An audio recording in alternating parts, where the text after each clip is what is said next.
আসসালামু আলাইকুম। আপনারা শুনছেন সর্বশেষ বাংলা খবর। শুরুতে শিরোনাম পড়ে বিস্তারিত। ঢাকা বিশ্ববিদ্যালয়ে নিষিদ্ধ ছাত্রলীগের ঝটিকা মিছিল, নেতাসহ আটক ২। সংসদে দাঁড়িয়ে স্বরাষ্ট্রমন্ত্রী জাতির সামনে ভণ্ডামি প্রকাশ করেছেন হাসনাত আব্দুল্লাহ। কুমিল্লায় বিএনপি নেতা আটকের প্রতিবাদে থানা ঘেরাও। শাপলা চত্বরে হত্যাযজ্ঞের তদন্ত শেষের দিকে, চিফ প্রসিকিউটর। সর্বশেষ থাকছে, হজের টাকা চুরি করলেও কোরআন তেলাওয়াত প্রতিযোগিতার প্রধান অতিথি করা হয়। এতক্ষণ শুনছেন সংবাদ শিরোনাম, এখন বিস্তারিত। তবে তার আগে অনুরোধ থাকবে, ভিডিওটিতে একটি লাইক দিন এবং ভিডিও সম্পর্কে আপনাদের গুরুত্বপূর্ণ মতামত কমেন্ট করে জানিয়ে দিন। ঢাকা বিশ্ববিদ্যালয়ে নিষিদ্ধ ছাত্রলীগের ঝটিকা মিছিল, নেতাসহ আটক ২জন। ঢাকা বিশ্ববিদ্যালয়ের রাজু ভাস্কর্যের সামনে ঝটিকা মিছিল করেছে নিষিদ্ধ ঘোষিত সংগঠন ছাত্রলীগ।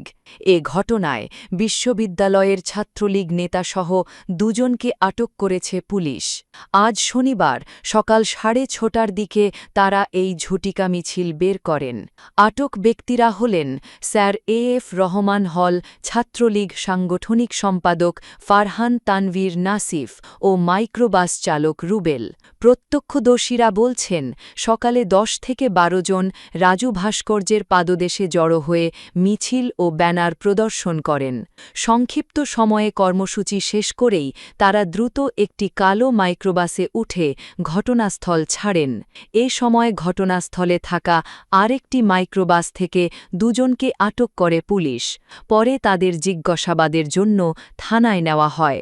ঢাকা বিশ্ববিদ্যালয়ের প্রক্টর অধ্যাপক সাইফুদ্দিন আহমেদ প্রথম আলোকে বলেন, আটক হওয়া একজন ঢাকা বিশ্ববিদ্যালয়ের শিক্ষার্থী। আজকে সকালে তাদের আটক করে শাহবাগ থানায় নিয়ে যাওয়া হয়। ঢাকা মেট্রোপলিটন পুলিশের রমনা বিভাগের উপপুলিশ কমিশনার মাসুদ আলম প্রথম আলোকে বলেন, রাজু ভাস্কর্য এলাকায় ছাত্রলীগের ঝটিকা মিছিল চলাকালে ২জনকে আটক করা হয়েছে।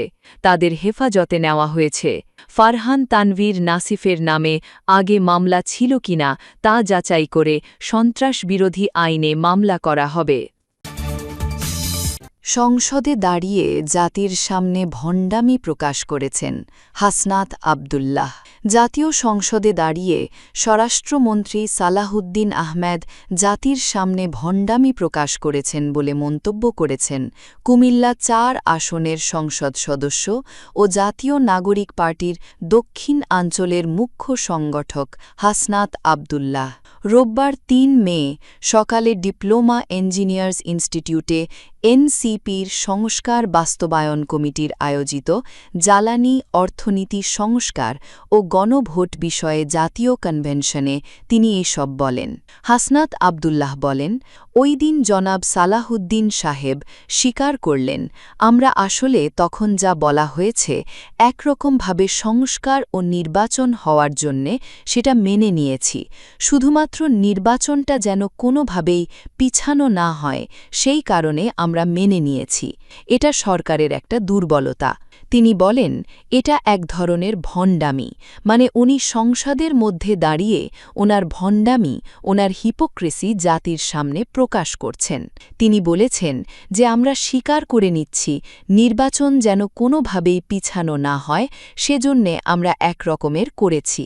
মুখের হাতে খানা খেতে হবে একসাথে, এইভাবে আমরা নির্বাচনটাকে মেনে নিয়েছি এবং সংস্কারের সময় আপনারা যা বলেছেন সেটাও আমরা মেনে নিয়েছি। কুমিল্লায় বিএনপি নেতা আটকের প্রতিবাদে থানা ঘেরাও করে তাকে না ছাড়া পর্যন্ত কর্মসূচি চালিয়ে যাওয়ার ঘোষণাও দিয়েছেন নেতাকর্মীরা। রোববার ৩ মে দুপুরে শাসনগাছা এলাকা থেকে গ্রেফতার করা হয় তাকে। আটকের বিষয়ে কোতোয়ালি মডেল থানা পুলিশ জানায়, রেজাউলকে জিজ্ঞাসাবাদের জন্য আনা হয়েছে। তবে ঠিক কোন বিষয়ে আটক করা হয়েছে সে বিষয়ে কিছু জানায়নি তারা। কুমিল্লা দক্ষিণ জেলা বিএনপির সদস্য সচিব আশিকুর রহমান ওয়াসিম জানান, এ বিষয়ে তাদেরকে পুলিশ এখনও কিছু জানায়নি, ফলে দলীয়ভাবে এখনও কিছু বলা যাচ্ছে না। তবে এ বিষয়ে পুলিশ ব্রিফিং করে জানাবে বলা হলেও এখনও কিছু জানাননি। ২০২৪ সালের ৫ আগস্ট পরবর্তী সময়ে বিএনপি নেতা রেজাউলের বিরুদ্ধে বাসস্ট্যান্ড এলাকায় চাঁদাবাজির অভিযোগে বিভিন্ন গণমাধ্যমে সংবাদ প্রকাশিত হয়। ধারণা করা হচ্ছে চাঁদাবাজি সংক্রান্ত বিষয়ে আটক করা হতে পারে তাকে।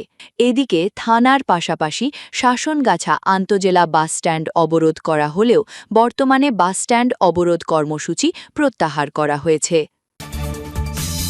শপলা চত্বরে হত্যাযজ্ঞের তদন্ত শেষের দিকে, চিফ প্রসিকিউটর আমিনুল ইসলাম। রাজধানীর শপলা চত্বরে ২০১৩ সালের ৫ই মে হত্যাকাণ্ডের ঘটনার তদন্ত প্রায় শেষের দিকে বলে জানিয়েছেন চিফ প্রসিকিউটর আমিনুল ইসলাম। রোববার ৩ মে সকালে নিজ কার্যালয়ে তিনি কালবেলাকে জানান, শুধুমাত্র ঢাকাতেই ৩২ জনের হত্যার তথ্য পাওয়া গেছে। ১৩ বছর আগে ঢাকার শপলা চত্বরে অবস্থান নিয়ে আলোচনায় এসেছিল কওমি মাদ্রাসা ভিত্তিক সংগঠন হেফাজতে ইসলাম। কয়েকজন ব্লগারের বিরুদ্ধে ইসলাম ধর্ম নিয়ে কটূক্তি করার অভিযোগ ও নারী নীতির বিরোধিতা করার সহ ১৩ দফা দাবি তুলে হেফাজতে ইসলাম ওই কর্মসূচি নিয়েছিল। ২০১৩ সালের ৫ই মে দিনভর উত্তেজনা ও সহিংসতা ছড়িয়েছিল ওই কর্মসূচিকে কেন্দ্র করে। সেই রাতে রাজধানীর অন্যতম বাণিজ্যিক এলাকা মতিঝিলের শপলা চত্বর ঘিরে তৈরি হয়েছিল এক ভীতিকর পরিবেশ। শেষ পর্যন্ত পুলিশ, র্যাব ও সীমান্তরক্ষী বাহিনী বিজিবির অভিযানে খালি করা হয়েছিল শপলা চত্বর। সেই অভিযানে নিহত হয়েছিল ৩২ জন মানুষ, এমনটাই তদন্তে বের হয়ে এসেছে বলে জানিয়েছেন চিফ প্রসিকিউটর। শেষের দিকে হওয়ায় প্রকৃত হত্যার সংখ্যা এখনই বলা যাচ্ছে না। শপলা চত্বর হত্যাযজ্ঞ। দুর্নীতি নিয়ে শামস মাহমুদ।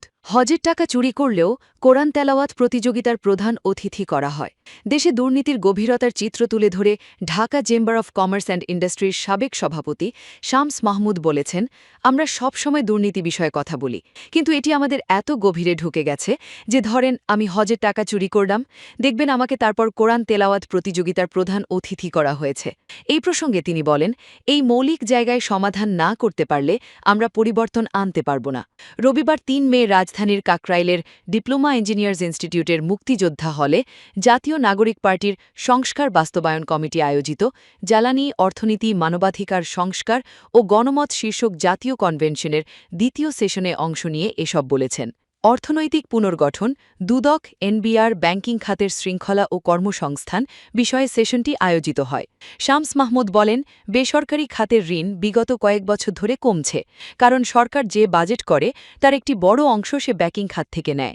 ফলে একই জায়গায় যদি সরকার ঋণ চায় এবং আমিও চাই, তাহলে স্বাভাবিকভাবেই ব্যাংক সরকারকে ঋণ দেবে।